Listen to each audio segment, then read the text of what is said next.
Senhoras, senhores, bom dia.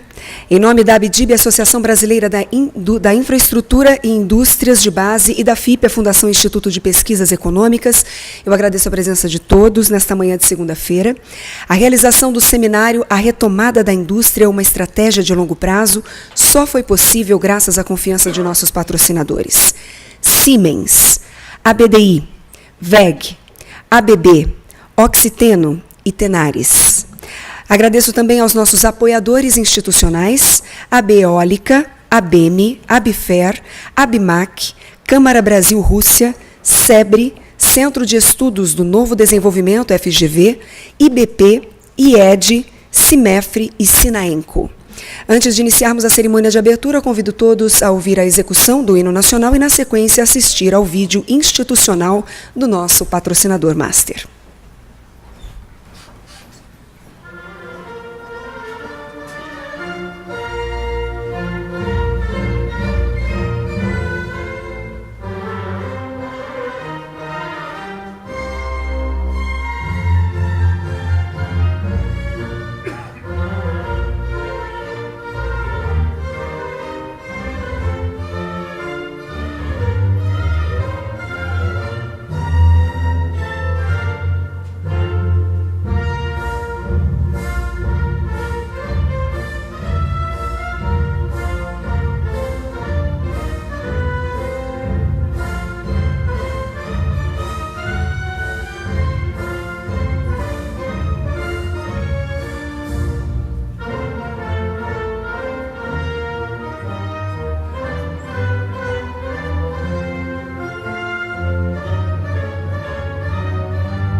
Muito bem, senhoras e senhores, para dar as boas-vindas em nome da Abdib, eu convido aqui ao palco o presidente executivo da Abdib, senhor Venilton Tadini.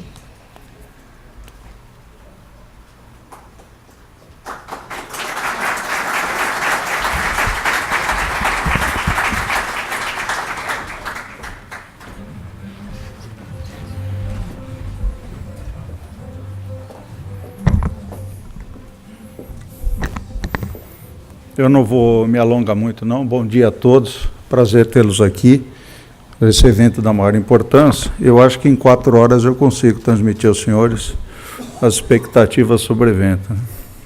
Tudo bem, Bernardinho? Prazer estar aqui. Tudo bom? Bom, gente, esse evento aqui, ele começou a ser estruturado e discutido junto com a Fipe desde o final do ano passado. e nosso objetivo era realmente trazer algo de novo no processo de discussão que se refere à indústria, não só a sua importância para retomar o desenvolvimento, mas a indústria de per si no processo de desenvolvimento econômico.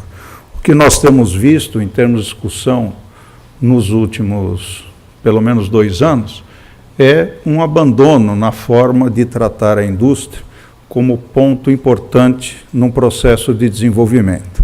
Há questionamentos, inclusive, se ela de fato é importante para essa natureza, para chegarmos ao desenvolvimento da indústria 4.0.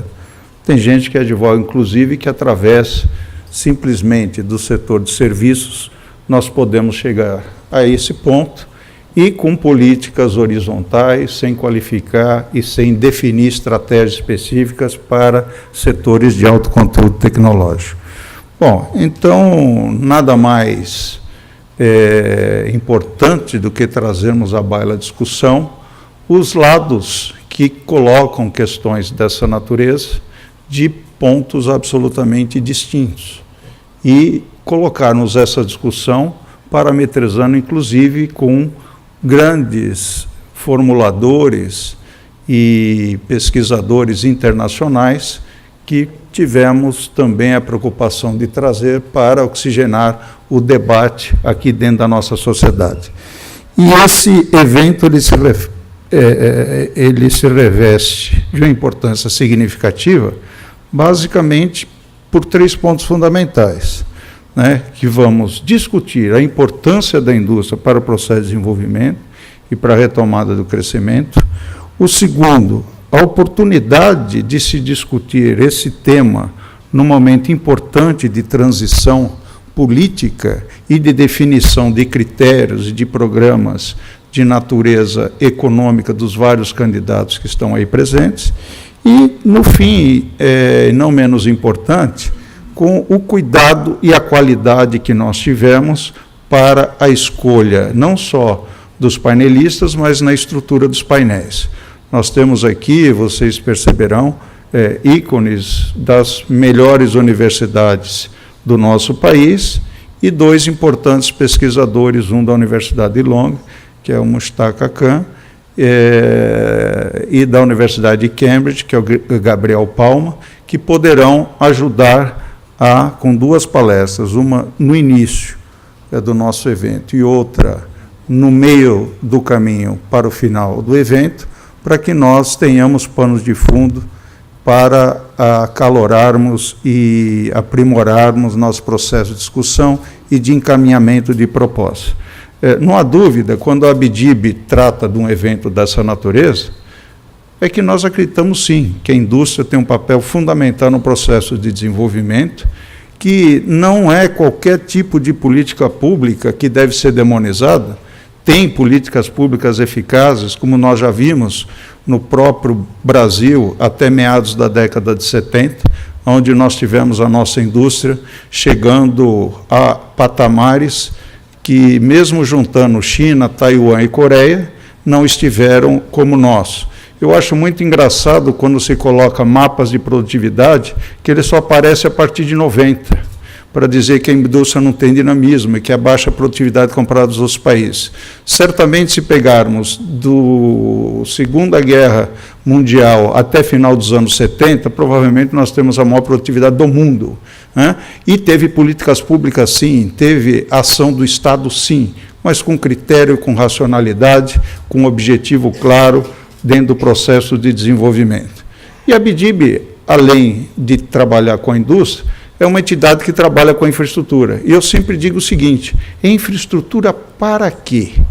Eu preciso, antes de mais nada, tratar dos tipos de produtos que eu tenho que efetivamente estar caracterizando como matriz do meu desenvolvimento, como também os mercados que esses produtos atingirão. E se eu não definir quais as mercadorias e o que vai circular, além de atender às necessidades pessoais do cidadão, nós vamos ter problema em saber qual infraestrutura que nós queremos. De transporte, de porto, o que vai ser feito, como é que é o consumo de energia e assim por diante. Então, por isso que eu gosto de deixar claro que é importantíssimo definir a estratégia de desenvolvimento, os segmentos que efetivamente serão colocados à frente desse processo, para depois se tratar da infraestrutura, que a rigor deve crescer à frente da demanda, e não ao contrário, como sempre tem ocorrido nos últimos 30 anos, é sempre reflexo para responder a gargalos de estrangulamento da economia. Então, eu espero que os senhores aproveitem bastante esse seminário. Nós procuramos tratá-lo com a maior qualidade para que tenhamos daqui algumas propostas importantes para fazermos para esse processo de transição eleitoral e, certamente, para eventual mudança de agenda econômica. Obrigado a todos.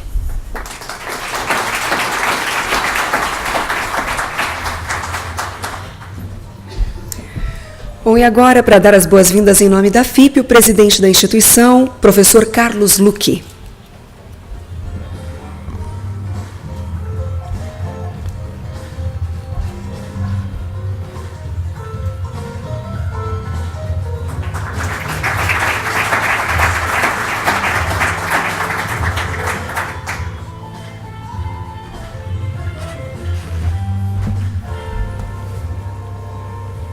Bom dia a todos.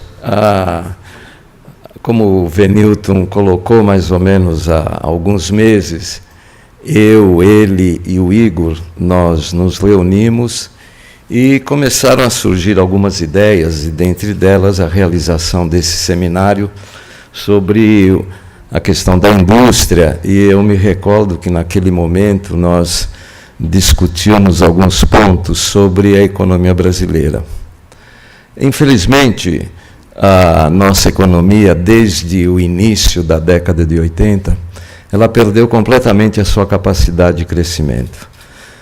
Quando a gente faz algumas comparações muito simples entre o crescimento entre 45 até 1979, a taxa média de crescimento da nossa economia superava 7%, chegando a próximo de 8%.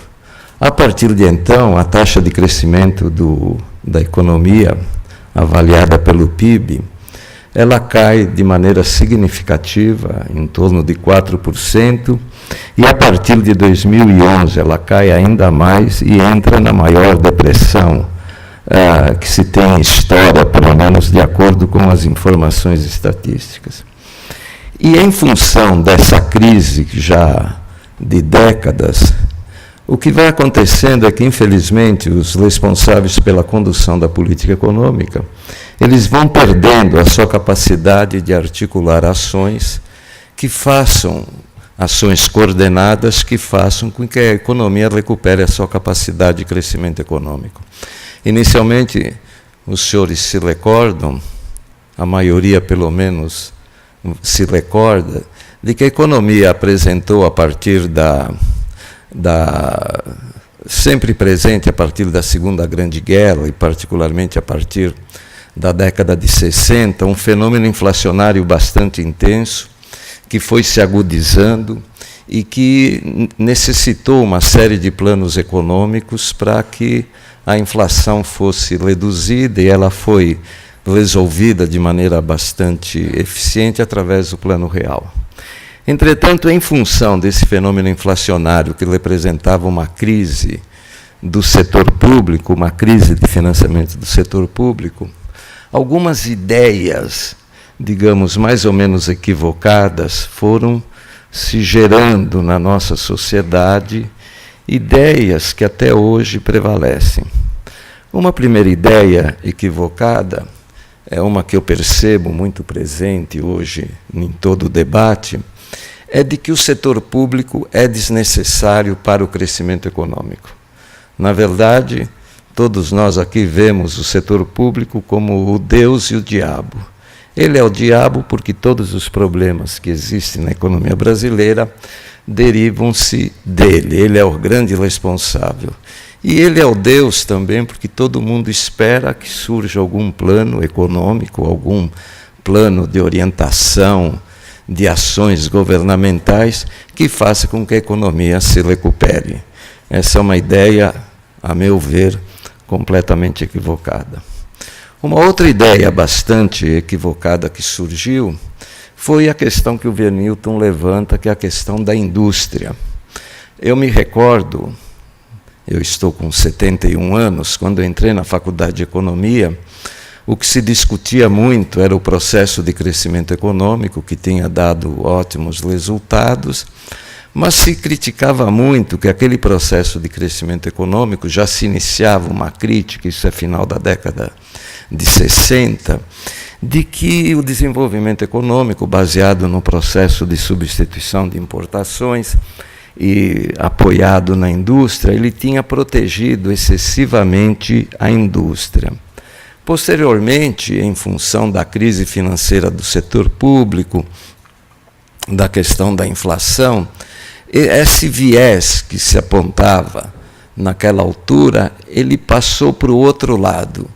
E a partir, digamos, da década de 90, com o processo de liberação da economia, com a abertura da economia, que inevitavelmente é uma questão bastante importante, mas a indústria acabou sendo meio que discriminada. E, como o Venilton disse, hoje em dia existem até algumas pessoas que acham que o crescimento pode ser originado em qualquer setor. Então, essa crítica e todas essas questões de um certo abandono em termos de política econômica do setor industrial também me parecem uma ideia equivocada. Em economia, digamos, as políticas econômicas, elas não são certas ou erradas, elas, ao longo do tempo, elas dependem muito de circunstâncias, do ambiente externo. Então, alguma política econômica, por exemplo, que dá bons resultados em algumas situações, em outras situações dá um resultado completamente oposto. E, lamentavelmente, é isso que a gente percebe hoje nas diretrizes da nossa política econômica. Existe também uma questão, digamos, fundamental, que é a questão do setor financeiro. O Brasil sempre se caracterizou por taxas de juros excepcionalmente elevadas, que são injustificáveis.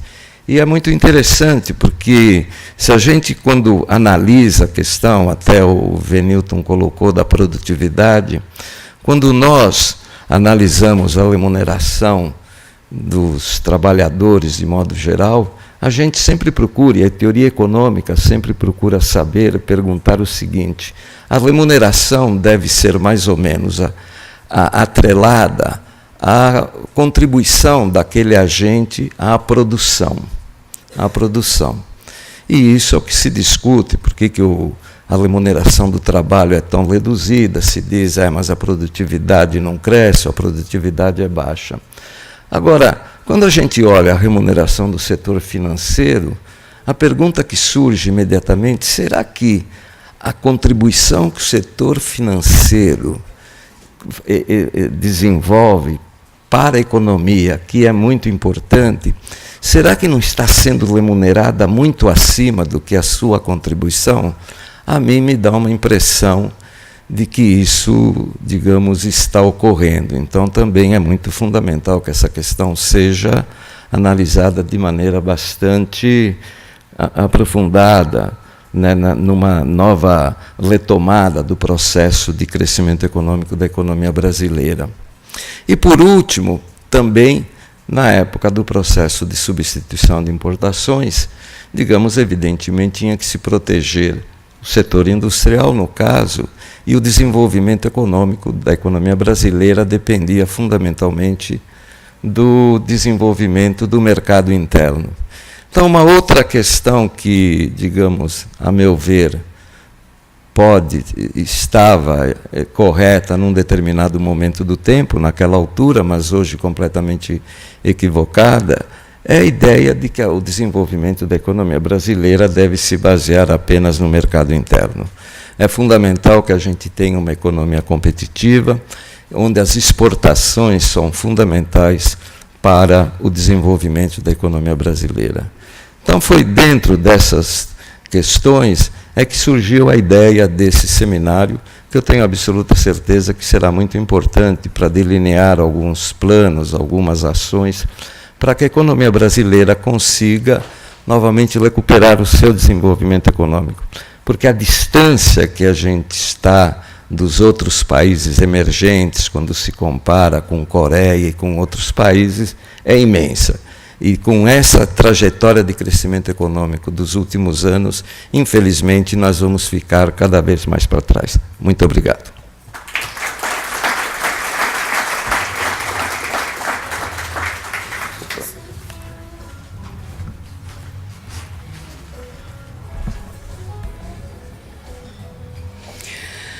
Bom, como já foi dito aqui, debater as estratégias para a retomada da indústria no Brasil é o objetivo deste evento, que reúne economistas e especialistas não só do Brasil, como também do exterior. Nós teremos um dia repleto de discussões, com palestras e também com painéis, que vão contar com a presença de 14 especialistas no segmento da indústria e desenvolvimento econômico do Brasil e do mundo. Nós informamos que nós temos fones de tradução simultânea à disposição, bem próximo ao balcão de credenciamento, e ainda que ao final das apresentações, seja das palestras ou ao final dos debates, haverá um espaço para que vocês possam participar através de perguntas, e as perguntas serão sempre por escrito. Basta levantar a mão que uma de nossas recepcionistas irá até os senhores e vai retirar as perguntas, ok? Bom, vamos então à nossa primeira atividade desse seminário. Organizações, governança e política industrial. Esse é o tema da primeira palestra do dia. E, para tanto, eu gostaria de convidar ao palco ele que é professor da SOAS University of London. Please welcome to the stage Professor Mushtaq Khan.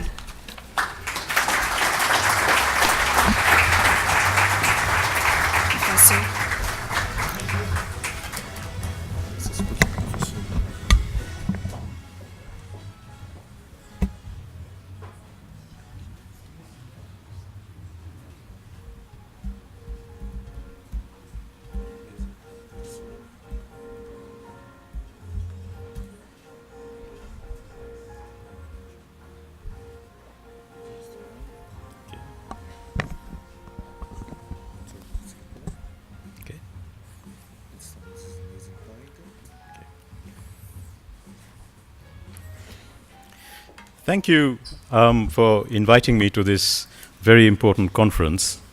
I apologize for not speaking in your beautiful language, but my country was colonized by a different country, and so I have to speak in English. Please forgive me, and I hope the translation is excellent. So I want to raise some very difficult questions about industrial policy, which may be of use to Brazil in its policy discussions.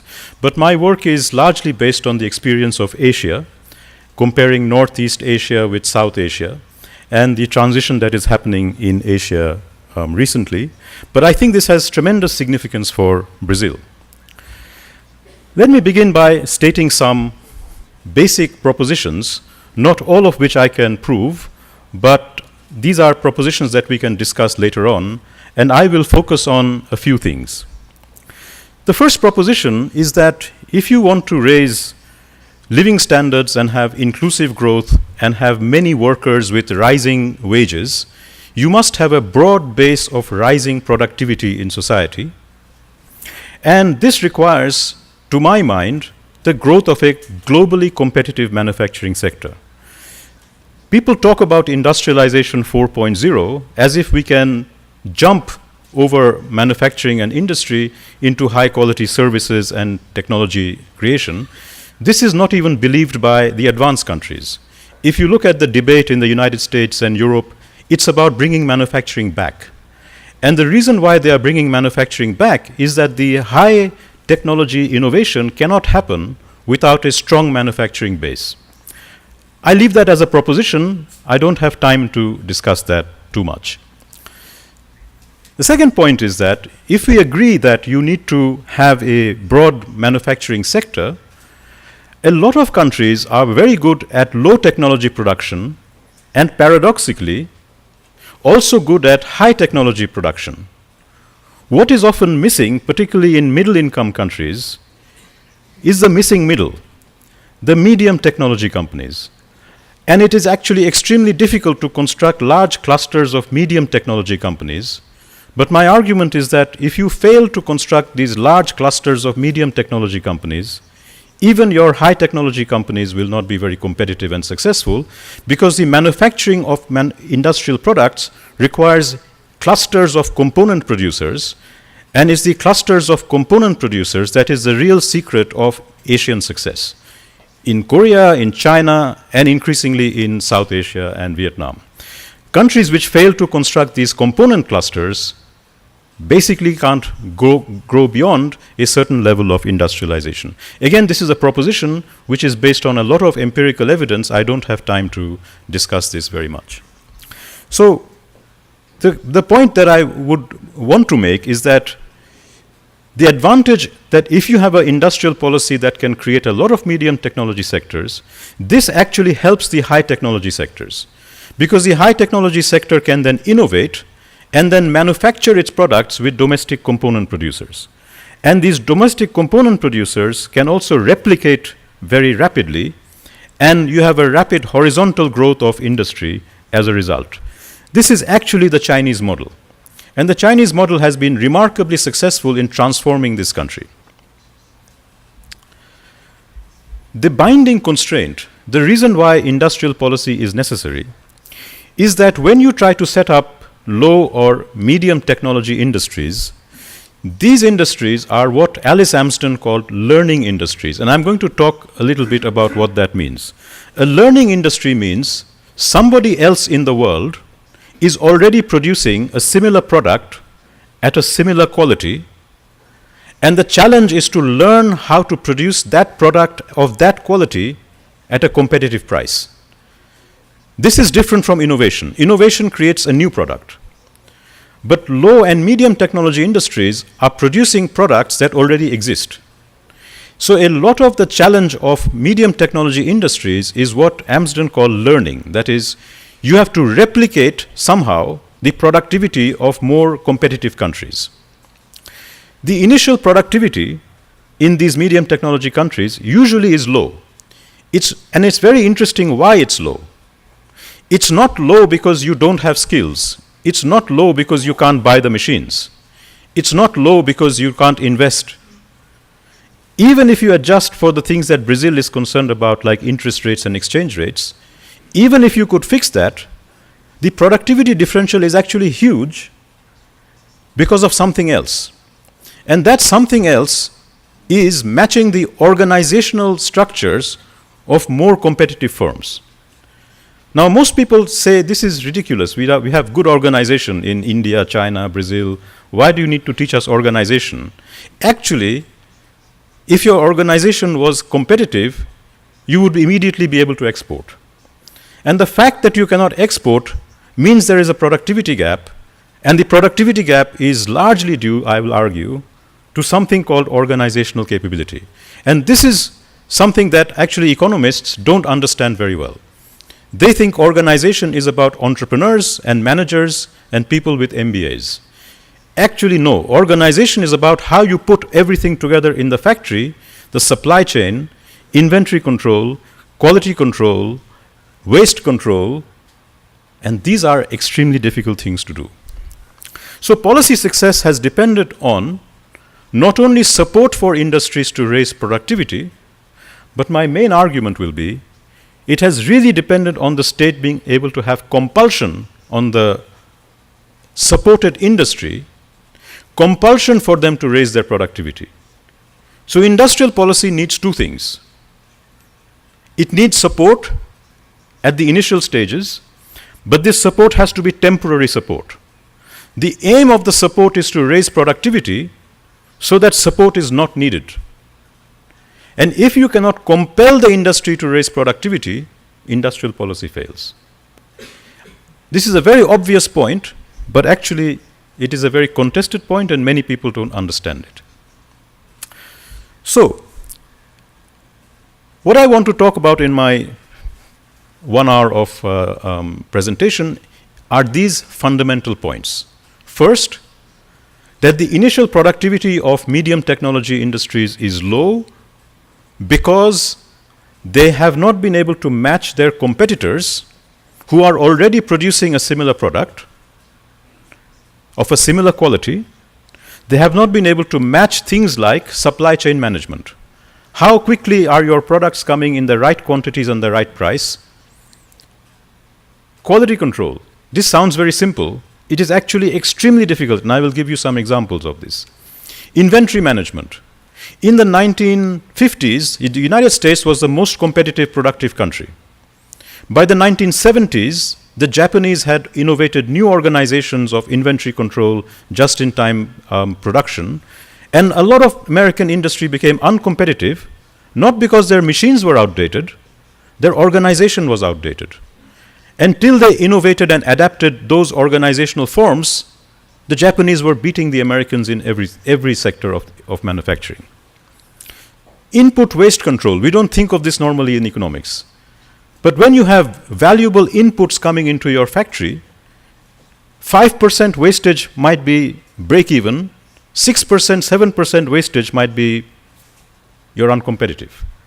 So how you manage waste control of inputs turns out to be extremely important. Getting these things right takes a huge effort. It needs support, but it's not about just buying machines and employing skilled people. It means continuously adapting the organization of your production and your value chain so that your quality and your productivity keeps going up.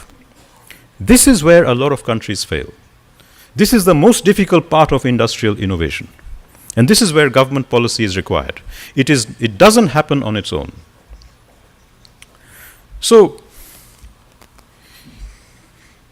here is where industrial policy traditionally has been used in the last 50 years to temporarily support firms who initially do not have that organizational structure to raise their productivity. The problem is that the aim is that they soon will not need this support. Right? The aim of industrial policy is to defeat the need for the support. It has to be temporary. The problem is that most industrial policy fails. They create the firms, but they fail to raise their competitiveness, and then the support becomes permanent. And if the support becomes permanent, industrial policy has failed.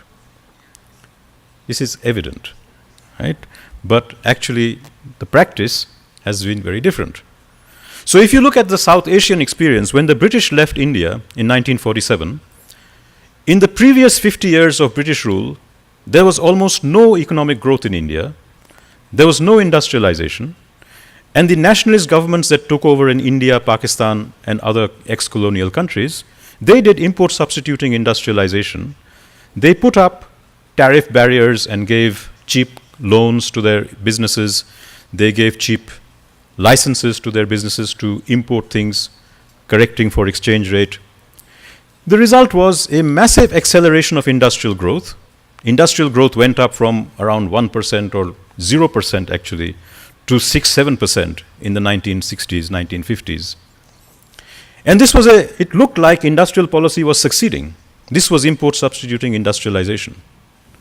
The problem in India and Pakistan was that in the 30 years after 1947, there was almost zero productivity growth.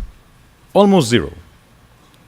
So those industries that were emerging were not becoming globally competitive. They could produce behind the tariff barrier, but they could not produce outside the tariff barrier. They could not export. And so this industrial policy began to unwind in the 1980s, whereas in contrast, in North Asia, in Northeast Asia, South Korea and Taiwan, they did exactly the same thing. They gave tariff protection, they gave export subsidies, they gave cheap credit, they gave export subsidies to correct for exchange rate problems. Again, output growth was rapid, but the difference was in the Northeast Asia, productivity growth was also rapid. And because productivity growth was rapid, each sector which was supported for a few years, and then the support declined, and it moved on to another sector. And that sector became globally competitive. It no longer needed subsidies, no longer needed tariff protection, no longer needed export subsidies. This meant that industrial policy could continue in those successful countries. And, of course, per capita income, we know the story of Northeast Asia. So, part of my story is to explain why this happens, and part of my story is to say what can be done about it. Because actually, despite the fact that India was not very successful in industrial policy in the 1960s and 1970s, in the 1980s, a number of successful industries began to emerge in South Asia. These included automobiles, pharmaceuticals, garments and textiles, including in Bangladesh. And the reason why they began to emerge was because the form of industrial policy had changed, and now the support was given to industry in a way that created compulsion for high effort in achieving competitiveness. The problem in South Asia is that not enough of this industrial policy is happening, because people misunderstand what happened. A lot of economists think that what happened in South Asia was the result of liberalization. In fact, it was not liberalization, it was a different form of industrial policy. So it's very important to understand these different experiences across developing countries. Before I come to some evidence of how big these productivity gaps are and how they have to be overcome, let me give you some conceptual diagrams which may be helpful, which may not be helpful, I don't know, but some people find some diagrams useful. So here is a conceptual diagram of what is the problem. Okay? So think of the catching up problem. On the horizontal axis, we are measuring the quality of the product that is being produced. Remember, we are not talking of innovation here. We are talking of producing a product that somebody else is already producing, right? So there is a competitor who is already producing this automobile, this pharmaceutical product, or this textile, or whatever it is. Our problem is to produce the same product of the same quality at the same price. In other words, it's a learning problem. So it's very important to remember that quality is extremely important. When you say a car, or a shirt, or a textile, there are many qualities of this thing. So the quality is on this axis. And it doesn't matter the quality of the product. Quality indicator is really a proxy for value added. As you move higher in quality, you are producing a higher value added product. On the vertical axis is a measure of competitiveness. And competitiveness can be measured by dividing the global price, P, by your domestic cost of production, C. If your domestic cost of production is more than the global price for that quality, you are not competitive, right? So you have to be at least at the level 1 or higher. When your competitiveness is higher than 1, you can sell in the international market. When your competitiveness is lower than 1, it means your cost is higher than the world price for that quality. Now what you see is that as you try to improve quality, your competitiveness rapidly declines. And the reason is that more higher quality products need more sophisticated organizations to produce them, need more skills to produce them, need more learning to produce them. So a country might produce a very low quality car, but producing a high quality car is a completely different organization. You can buy the machines, you can get the skilled workers, but producing the high quality car is a very different strategy of quality control, inventory management, just-in-time, flexibility, etc. It's a different organization. And as you move up the quality ladder, the gap between your productivity and your competitor's productivity rapidly increases. It increases more than the wage differential. So basically, you have a very steeply downward sloping competitiveness line. I will give you some figures for this in a while, but just bear with me with the logic. Okay? So the lower line is where we are starting off. We are a country, we produce, let's say, automobiles, but we are producing low quality automobiles. That is the first cue. We want to move up and produce higher quality automobiles or higher quality textiles or whatever. as you try to improve your quality, you find that your competitiveness is rapidly dropping compared to more advanced or more competitive countries. The more competitive country might not be a richer country, it might be a poorer country, but it is more competitive in that sector. So, if my competitiveness is at the point X, which is marked by this red dot, I have a huge gap between my competitiveness, the real competitiveness, and what I need to be globally competitive. That gap, measured by XY, is the productivity gap. And this productivity gap has to be matched by some support, otherwise you will never start producing this product. That XY is the industrial policy support. Industrial policy begins by saying we will protect our domestic industry to produce this high quality product by tariff control, by interest rate management, by exchange rate, by taxes, by whatever. If you meet that gap XY with a policy rent, that policy rent allows you to start producing the product. So you now have the industry, it is producing. But now comes the difficult part. The real success of this industrial policy will be if in the course of producing it, your productivity increases and your competitive line starts going up. Your competitive line starts going up because you now have the organizational capacity to produce this with lesser and lesser support. And finally, your competitive line rises to the second level. It passes through Y. At that point, you don't need the policy support anymore. The policy support can be taken away. That is successful industrial policy. Okay? The first step is where we stop. We don't ask the second step, is our competitiveness improving? And why were some countries successful in raising their competitiveness and others not, is a really important question for industrial policy. So put this in another way, now look at the time over which your competitiveness is rising. We plot the same diagram, but this time on the x-axis you have time, and on the y-axis you have competitiveness. So you begin in time t is equal to 1 at x. You have this huge gap in productivity. You have this rent for industrial policy, and this rent allows you to start producing. So the question is, how rapidly does your productivity rise relative to your competitors? Remember that productivity is also rising in your competitors. So your productivity has to rise faster than your competitors to catch up. And here are two scenarios. In the lower scenario, you have some growth in productivity, you put in some effort in raising your productivity, but you never achieve the line 1. You never achieve competitiveness, right? On the higher curve, you put in a lot of effort in raising your productivity, and at time t is equal to n, you cross that line, and now you don't need support anymore. So the difference between success and failure is the high effort learning and the low effort learning.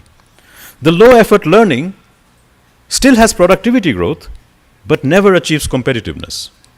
The high effort learning has productivity growth and achieves competitiveness.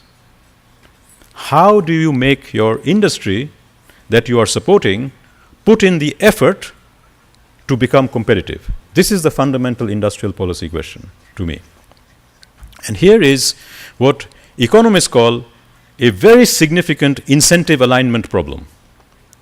The incentive alignment problem is that for the industry being subsidized or supported or being given cheap credit or cheap land or whatever, if it succeeds in becoming competitive, it loses its support. So think of it. The prize for making a lot of effort and becoming competitive is now you are no longer supported. Of course, no one wants to do that, right? This is incentive incompatible.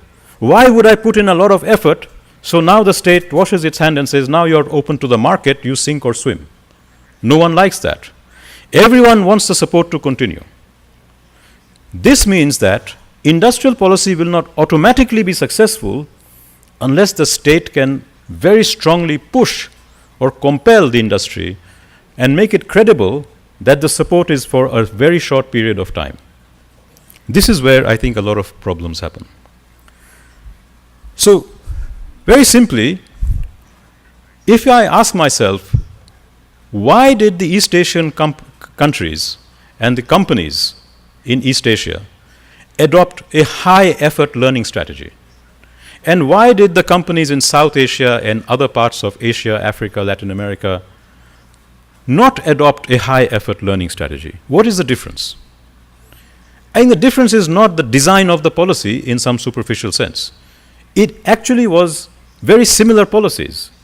Everyone protected import substitution. Everyone tried to promote exports. Everyone tried to allow the infant industry to learn. But in East Asia, it was actually the high-effort learning that made them competitive. Well, it was not because of culture. A lot of explanations in economics descend into saying, well, it must be East Asian culture. East Asians work very hard, they're very disciplined, etc. Actually, this is a completely wrong explanation.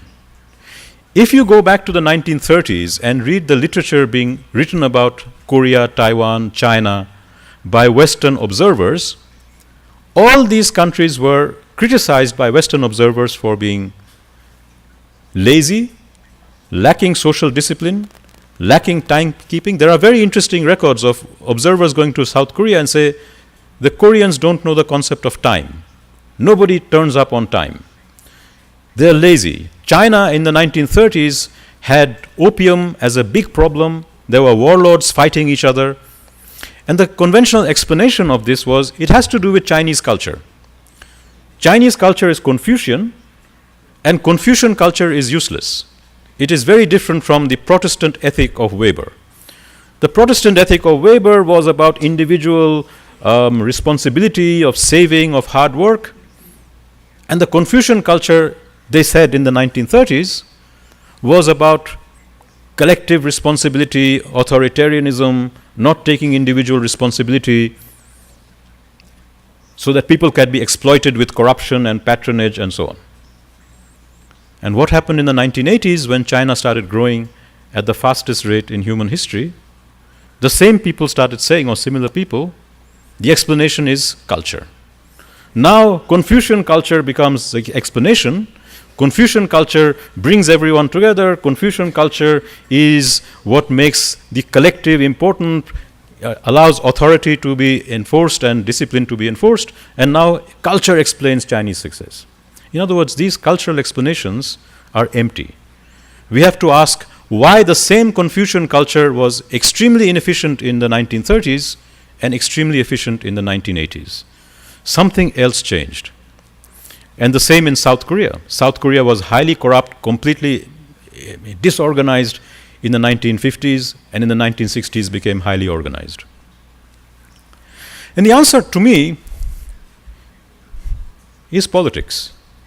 The answer is the political economy of what is the distribution of power between the state agencies and the capitalists who are being supported, and can the capitalists be disciplined to use the opportunity of the support to raise their productivity and to become competitive.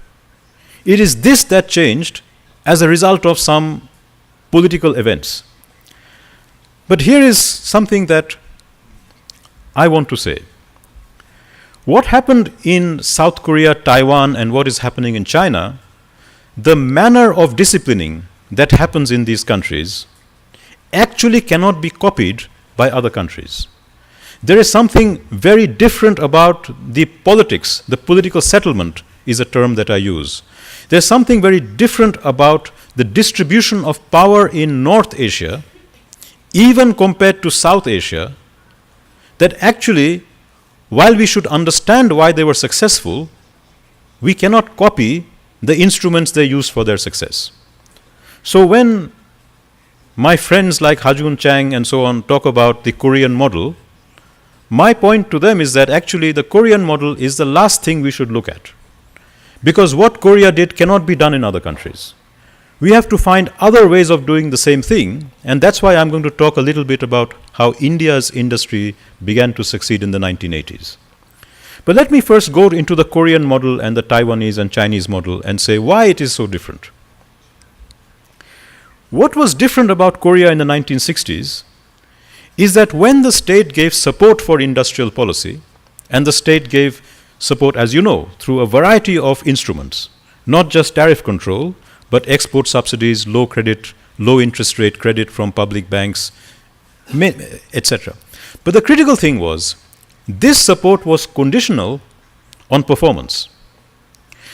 Industry was given targets of export growth, and export growth is a very good way of measuring performance, because if you can increase exports, it means that your quality and price must be improving.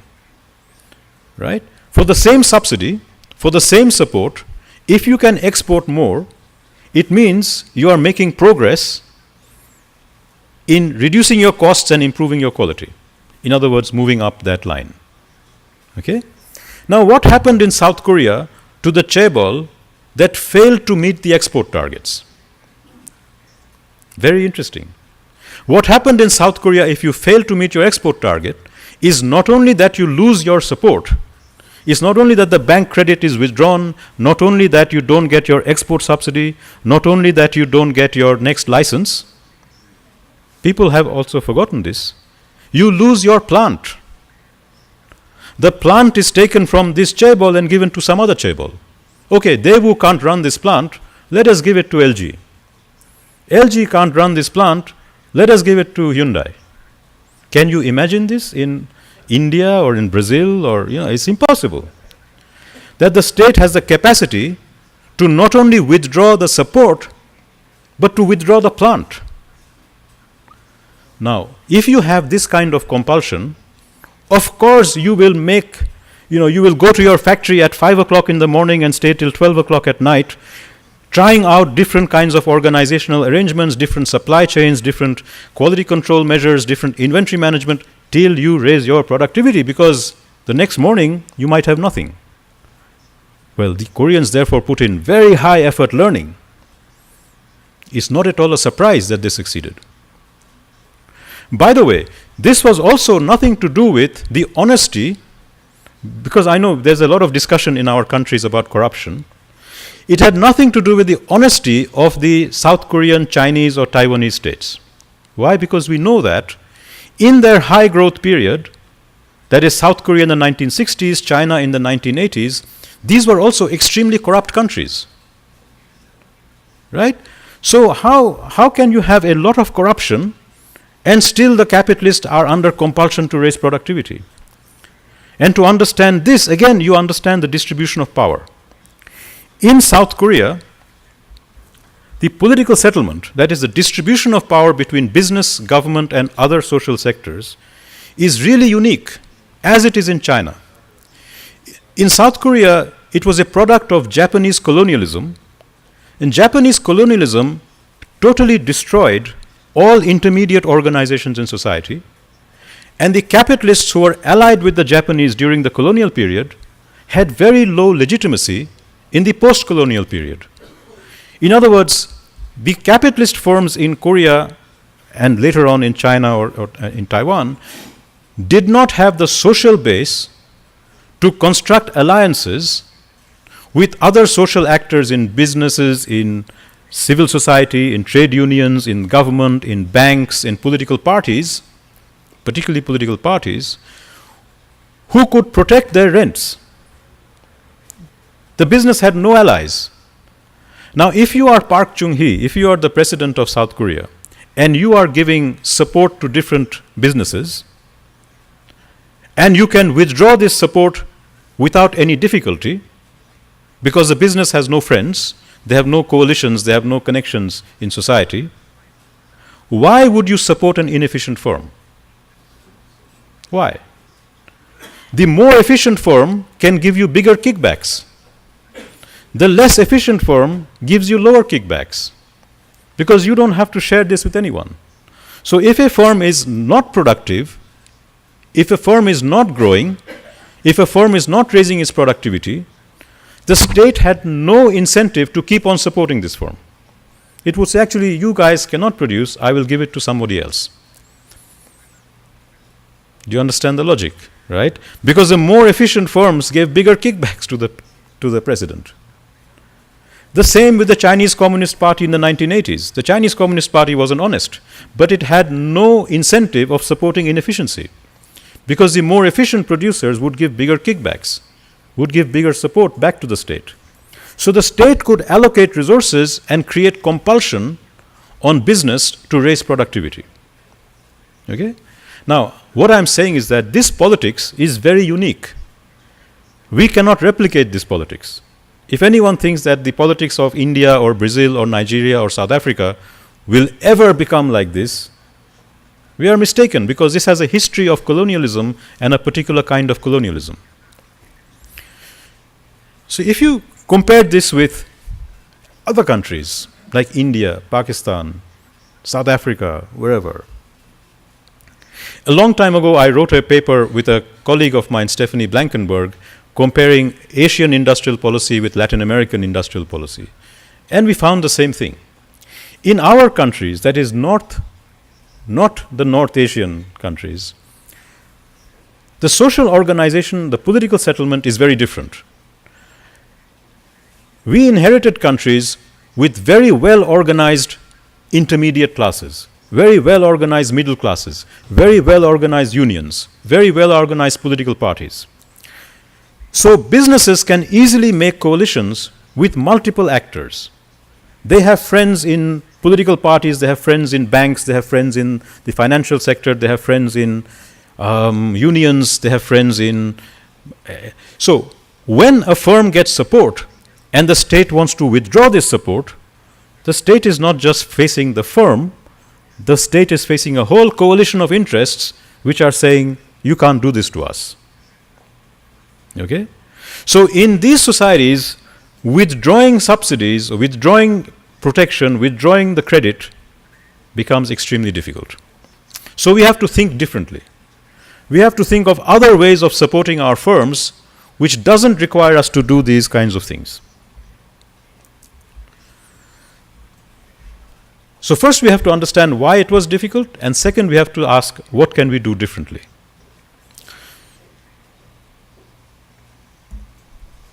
Fortunately, in India, Bangladesh, and a number of countries, after the old industrial policy began to fail, they did not immediately jump into liberalization. If they had jumped into liberalization, they would have destroyed whatever they had, because none of these firms were actually globally competitive. Pakistan, on the other hand, jumped very quickly into liberalization, and it is in deep trouble, because the liberalization destroyed its manufacturing sector. In India and Bangladesh, there was a slower transition and different forms of industrial policy which allowed the emergence of some competitive sectors. Let me now speed up, because I don't have a huge amount of time. So, just to give you an idea of what is the gap in productivity that we are speaking of. The old industrial policy in India produced a large textile sector, okay? A large automobile sector. But if you look at the Indian textile sector and you compare in 1978, what is the productivity of Indian worker per hour using the same machinery, remember the same machinery, as an American worker? What is the difference in productivity? You will be staggered to hear the US worker produced 7.4 times more per hour. 7.4 times. And this is not even including input productivity. How much input is wasted? In other words, if you opened up this textile industry to competition in 1978, it would just die the next day. It had been developed under protection, but it had not become competitive. By the 1990s, the productivity gap became less. It became 25%. And India now has a globally competitive... by the 1990s, Indian productivity was 25% of US productivity. 25%. But now it is competitive because wages are 1/5 of the US wage. right? So you can start producing. This is the size of the productivity gap that we are talking about. It is mind-blowing. And this is not even looking at input productivity. And it's looking at some really basic technology. And by the way, if you look at Indian firms, they're actually very well organized. They look very well organized. The differences are very subtle. The differences are in the nature of quality control. How long does a machine stop before a part is replaced when the machine breaks down? If the part is replaced in 5 minutes, your production line is stopped for 5 minutes. If it is stopped for 15 minutes, you have a huge loss in output because the production line is waiting. It is those things, small differences in repair, inventory management, quality control, that add up to massive differences in output per worker hour. The Indian worker is not working less hard than the American worker. The Indian worker is not less skilled than the American worker. The Indian manager is not less educated than the American manager. But the group organization is not up to speed. It's like an army. You might have two armies with exactly the same number of soldiers, exactly the same weapons, exactly the same physical strength, but the well-organized army will win. And the well-organized army is nothing to do with their individual skills and their individual weapons. It's to do with how the group works together. And the group working together is the organizational capability. Okay, so the same thing is in the automobile industry. In the 1960s and 70s, India had 100% tariff protection. Unbelievable. And under that, it produced a car called the Ambassador. But this Ambassador was completely globally uncompetitive. It could not export one Ambassador. It had a large domestic market and it produced this car. But something happened, and this is a story I want to quickly go through with you because it's a very interesting story. India went from that situation to producing globally competitive cars in the 1990s. How did it do that? And in the 1980s, there was a series of sectors in India, pharmaceuticals, garments and textiles, iron and steel, that also became globally competitive. Tariffs are now quite low in India, and these are actually export-oriented industries. And it happened without having to do the South Korean type of industrial policy, because the South Korean type of industrial policy does not work in India, as you can see. So, what happened in that magic period of the 1980s was, let me not go through these slides, I will just explain it very quickly to you in words.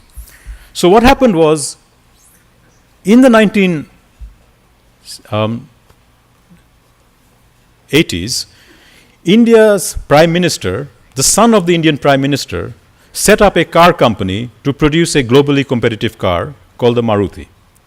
He had all the modern machines. He brought all the modern machines to make this car. He brought all the skilled workers, but it was an empty factory because they didn't know how to make the car. Okay? Then this young man died in an air crash. And his mother, the Prime Minister Indira Gandhi, decided that they have to make this factory a success to save the reputation of the family. Because as you know, India is family-led, So what did she do? She told her top bureaucrats, go and find some foreign partner who will make this Maruti work. To cut a long story short, they couldn't find any partner except a small Japanese company called Suzuki. And Suzuki used to make motorcycles mainly and had a very small car operation. Suzuki understood that India was serious about this, and they came into a partnership with the Indian.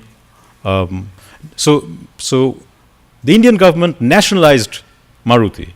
It became a state-owned enterprise, and the state-owned enterprise went into a partnership with Suzuki. And the deal for Suzuki was, Suzuki could get access to the Indian market, which was still had 80% tariffs, but with a condition. The condition was Suzuki had to achieve 60% local content in 5 years.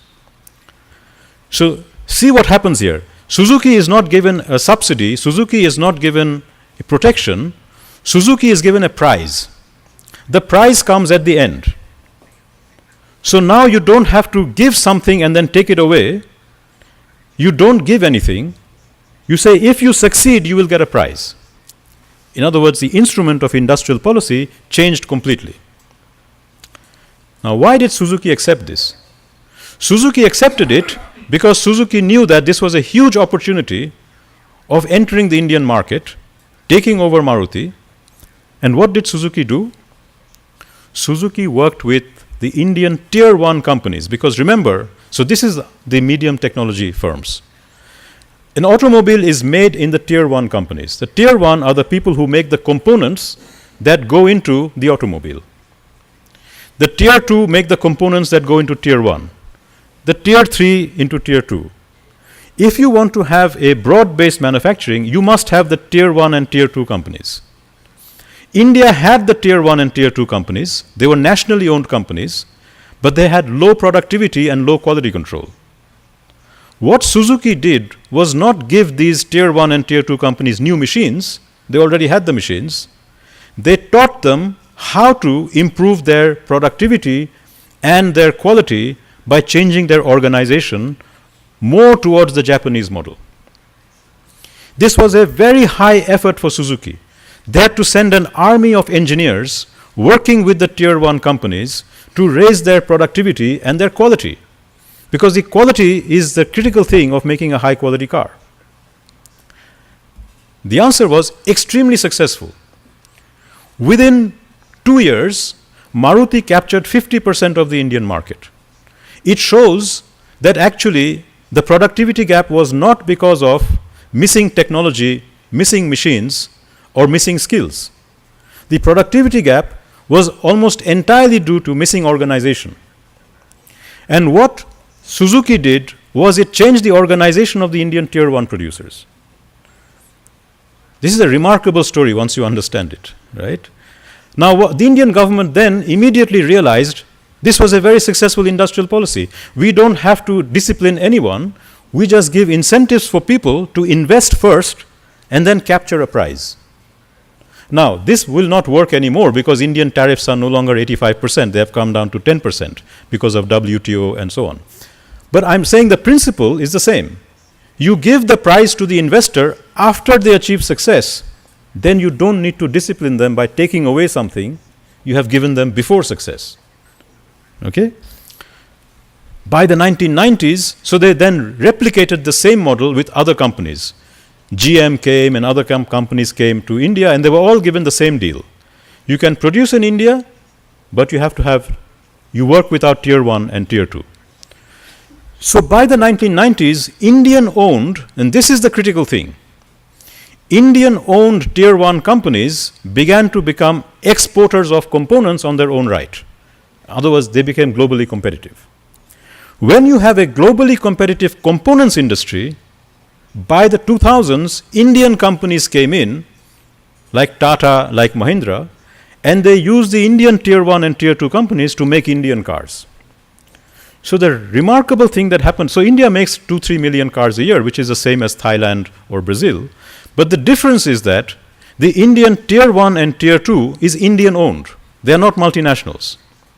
And because the tier 1 and tier 2 is Indian owned, you can have very rapid horizontal expansion, and those Indian tier 1 and tier 2 companies will deal with Indian OEM producers, Indian brands, whereas multinational tier 1 and tier 2 will not supply to domestic brands because they are afraid of upsetting their main customers, which are the global OEMs, right? So the suppliers of Toyota will not supply to an Indian producer. But an Indian tier 1 will supply to an Indian producer because they are dealing in the Indian market. So it's the same in China. China's success is because it has domestically owned tier 1 and tier 2 in electronics, in machinery, in automobiles. This means they are not answerable to multinational tier 1 and tier 2 companies. So let me now start winding up. I have a few minutes left. There are two types of failure in industrial policy. You first have to start with saying, what are the constraints on productivity growth, which is another way of saying, why are we not yet globally competitive? Globally competitive means you can export. That is a test of global competitiveness. right? And you can export without a lot of support, without a lot of subsidy. The day you can export without a lot of subsidy, your productivity and quality mix is globally competitive. So first you have to ask, why are we not exporting? Why do we have a productivity constraint? Then you say, well, we have some constraints. And your policy has to target those constraints. So the first question is, have you identified the right constraints? Often the failure of industrial policy is we have not identified the right constraints. We think it's a skills problem. We think it's an exchange rate problem.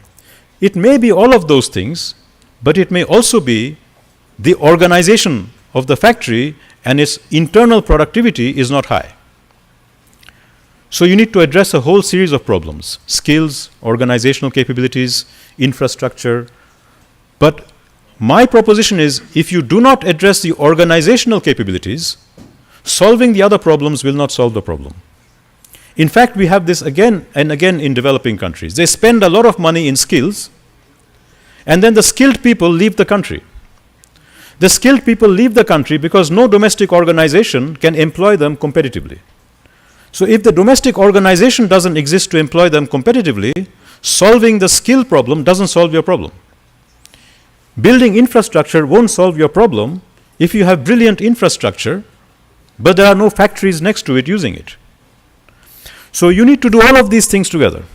Okay? And I think my main story here is, please understand the importance of the internal productivity of firms, which is a product of learning by doing and high effort in raising the internal competitiveness of the firm. Once you have identified this constraint and you have some policy, there's another problem. The second problem is, when you support a firm or a sector to solve these problems, you then have to manage the support and create compulsion on the firm that this support is temporary.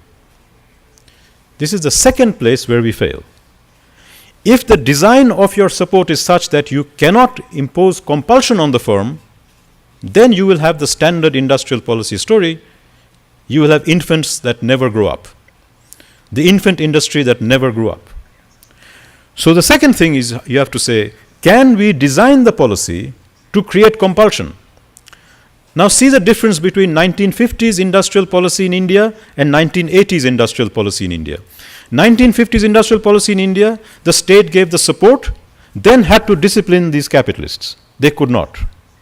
So there was no productivity growth. In 1980s India, the state brought in foreign players like Suzuki. Suzuki could be easily disciplined because if Suzuki did not produce the productivity growth, Suzuki would be asked to leave. Suzuki is not internally connected with the Indian political system, Indian politics, parties, unions. And there are lots of interests in India, Indian producers, who would love to throw out Suzuki because Suzuki is a competitor. So Suzuki knew, if we don't manage to meet the 60%, we will be thrown out. Suzuki also knew that the 80% tariff in India would not last forever because India was liberalizing. So it knew that this is a window of opportunity. We can make an Indian production base.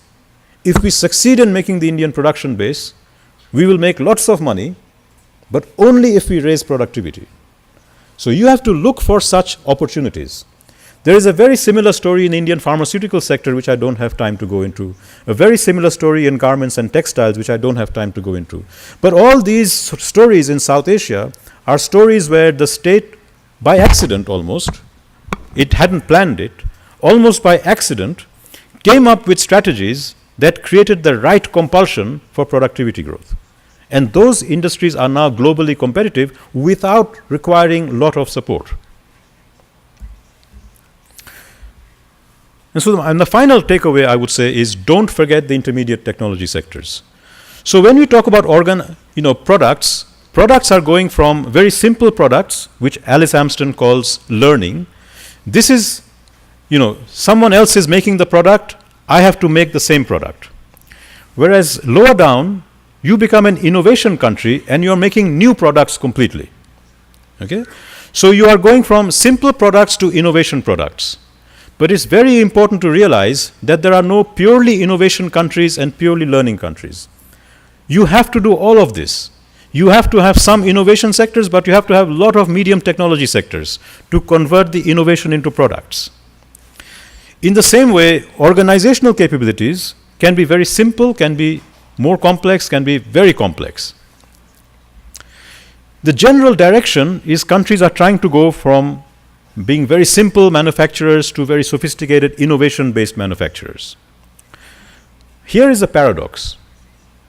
In terms of organizational capabilities, countries are very good at doing very simple things. Most countries can, if they wanted to, could produce textiles, could produce. This is required to even begin your industrialization. Countries are also very good in innovation.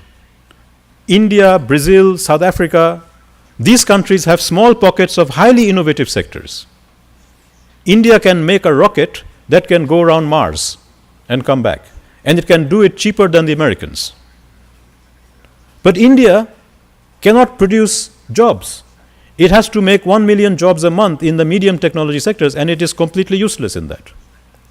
So you can be very good at the bottom and the top, but what you really require to raise prosperity is to create lots and lots of jobs with rising wages for the vast majority of the population, and that is the intermediate technology. That is the clustering. That is the components producers.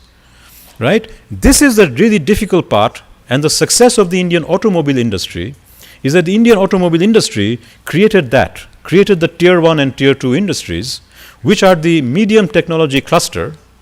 And China, of course, has it in electronics, has it in light machinery, has it in everything. So China's success is that in that clustering of components production, China is the most successful in the developing world. And this is why China is hard to beat, actually. But my story is that we can move towards the Chinese story, but we have to remember that we don't have Chinese politics and we don't have South Korean politics. We have a different politics, and the instruments you use must be creating compulsion given the reality of our politics. If you try to have an instrument that requires South Korean politics to succeed, it will not succeed. You don't have South Korean politics. Final slide, what are the lessons for Brazil? I think all these BRICS countries really are too fascinated with the high technology sectors. They are very successful in the high technology sectors. South Africa can make nuclear power plants, but it can't create jobs for its black population. I've already spoken about India.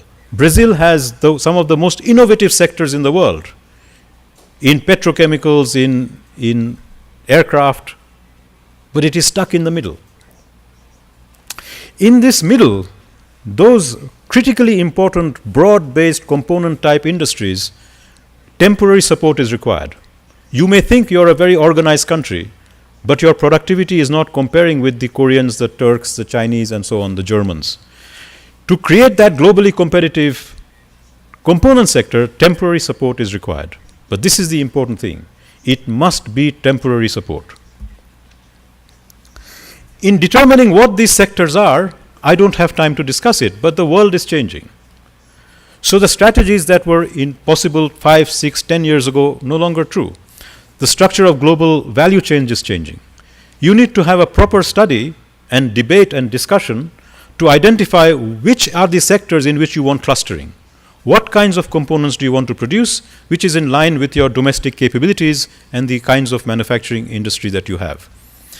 Without those clusters of component producers, you will not even be able to attract the serious OEMs, the serious assemblers, the big brands. The big brands will go to countries which have a strong components cluster already there. And that is why China is so attractive to so many countries. Finally, we have to remember that you must have compulsions as well as incentives. If you just give incentives and you have no compulsion, human nature is that, remember the incentive compatibility problem, nobody wants to lose their support. So actually nobody will raise productivity to the level where they don't need the support anymore.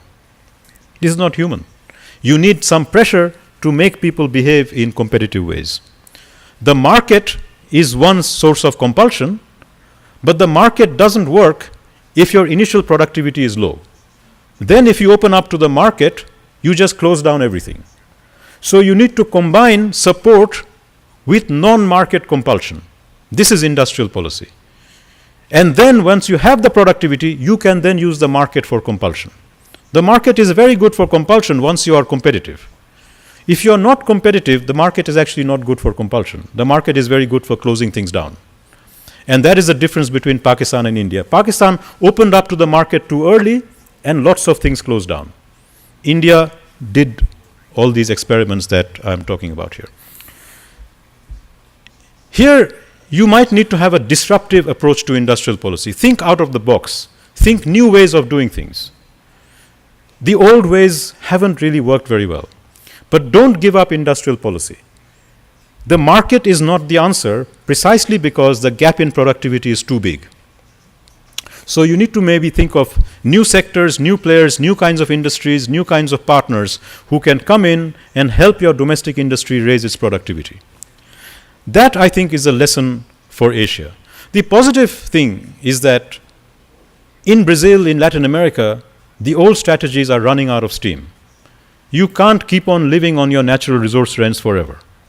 And I think that this is therefore an opportunity for having a much more constructive and provocative and difficult discussion about what might work. At least now you have an audience. Thank you very much.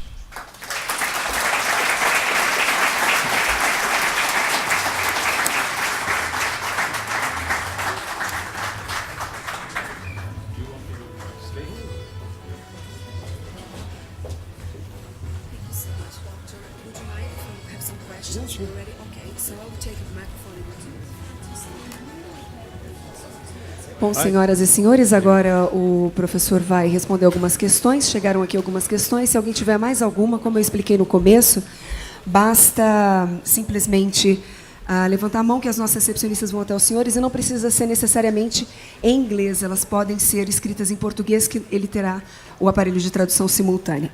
Bom, nós vamos começar aqui com duas perguntas que já temos em mãos. Professor, we already have some questions. Is that okay? Are you ready to start? So, you said that companies need support to achieve sufficient productivity. In the case of Brazil, we have fiscal problems. What would be industrial policies alternatives to Brazil? And what do you think about increased trade openness in Brazil? What would be the effect of productivity?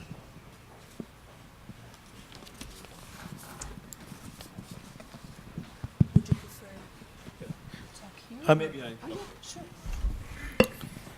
Yes, thank you. I think that macroeconomic policies are an extremely important part of the solution. But as I said earlier, the macroeconomic imbalance might be, your exchange rate might be overvalued by 10%, 15%, 20%. Your interest rate might be high by 10%, 15%. But what if your productivity differential is 3 or 4 times, right? Which is usually the case. So fixing that by itself may not solve the problem. So the first question is an empirical one. You need to ask yourself, by some studies, the typical component producer in the Brazilian manufacturing sector, what is their global competitiveness? Is it 5%, 10% difference from the next country? Or is it 500% different from the next country? Is it 1/5? If it is 5%, 10%, and this is due to macroeconomic factors, you can come up with some compensatory policy. But if it is such a huge difference, which is usually the case, then actually you have to think completely differently. Then you have to have a very direct approach. For example, bringing in partnerships with more advanced countries, more competitive countries, to transfer this organizational capability directly. The reality of competitiveness is that these small differences don't matter very much. It's the big differences that matter. Because, you are competing with countries whose wages might be much higher than yours. So they have a huge wage disadvantage. If you just achieve a productivity which is 70% or 80% of Germany, you will be competitive with your exchange rate, with your everything, because your wage differential will compensate for that. So I think that the issue is very specific to particular sectors and very specific to particular types of technologies. I think that the macroeconomics is important. I mean, there's no doubt about it that you have exchange rate overvaluation because of natural resource rents. There's nothing very simple that you can do about it, but you can have compensatory policies. You can compensate for that with other kinds of support. For example, support for learning, support for innovation, support for building organizations. You can do that. But I think that the real challenge is how do you do that without that support being captured and wasted? I think that is my answer. The second part of the question was about... Yeah, what would be the factor to productivity? It's related with the question before. What do you think about increased trade openness in Brazil? Trade openness. Well, I think trade openness can be meant in very different ways, right? You can have trade open. I think it is extremely important in terms of compulsion to force your manufacturing to export. If that is what you mean by trade openness, I am for trade openness. Just relying on domestic market is not good, because the domestic market, A, is small, and B, you can exploit your domestic market by producing uncompetitive products at high prices and low quality. You must export. But if you mean by trade openness a neoliberal strategy, that you simply open your market without any kind of support, then I'm not for it, because then a lot of industry will die because their initial productivity is too low.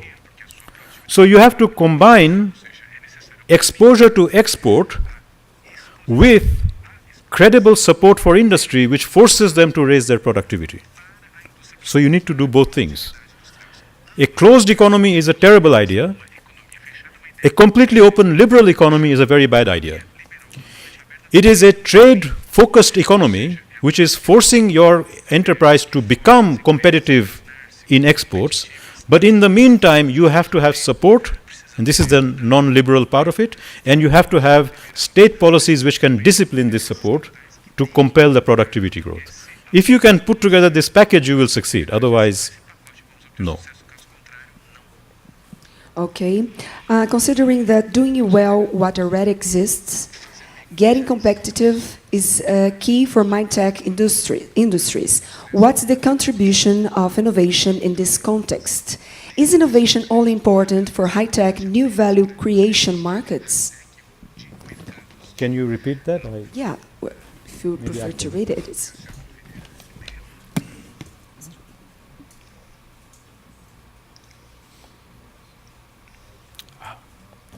Okay, this is a very good question. So the question is, what is the link between learning to do what already is done and innovation? And I think that actually learning to do what is already being done, paradoxically, can be more difficult than innovation.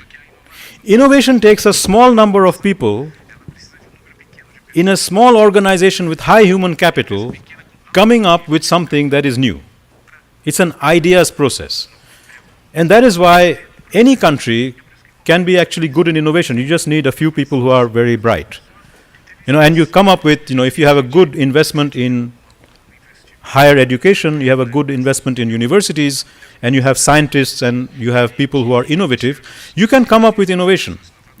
The challenge is, how do you convert this innovation into products? Converting the innovation into products can be done in two ways. You can take your innovation and you can take it to China to manufacture it. This means that most of the value added goes away. Because actually, not only will the manufacturing go to China, the innovation will migrate to the US. Because the US can attract your innovators with better rewards and better connections with the global value chain. So a country like Brazil or India, which is just doing innovation, will find two problems. The innovators will leave, and the manufacturing cannot happen here. If you have a very strong manufacturing base, the people who will convert the ideas into products, the iPhone, the screen of a new laptop, the hard drive which is 10 times faster, the lithium battery which lasts 2 days instead of 1 day. That's a manufacturing process. If your innovator is continuously working with your supply chain of components producers who are making these products, then both the innovation and the manufacturing stay in your country. And that is the secret of success of countries like China, right? So I think that even the United States now understands that just having the innovation, when the manufacturing is happening in China, the US is losing out even in the innovation.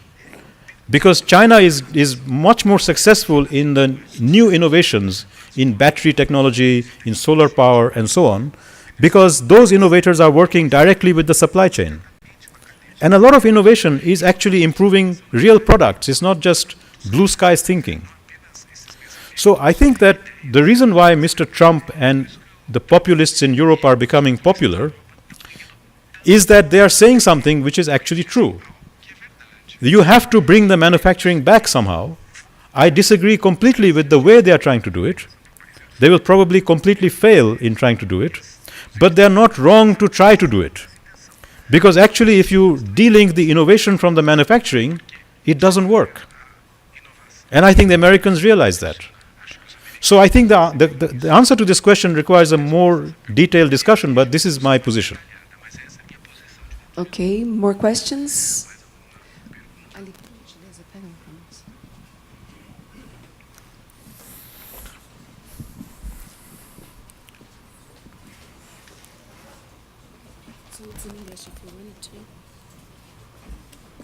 So the question is, how do you allow companies to die? Can you comment on experiences from other markets after an unsuccessful period of learning? This is a really, really difficult question. And I think that one of the problems of countries with our kind of politics is that it is very difficult to let companies die. So this is why I think that in countries where the politics is very resistant to taking difficult decisions, it is better to do the industrial policy on a small incremental scale. If you support 5,000 companies and 4,000 of them fail, you can't shut down 4,000 companies politically.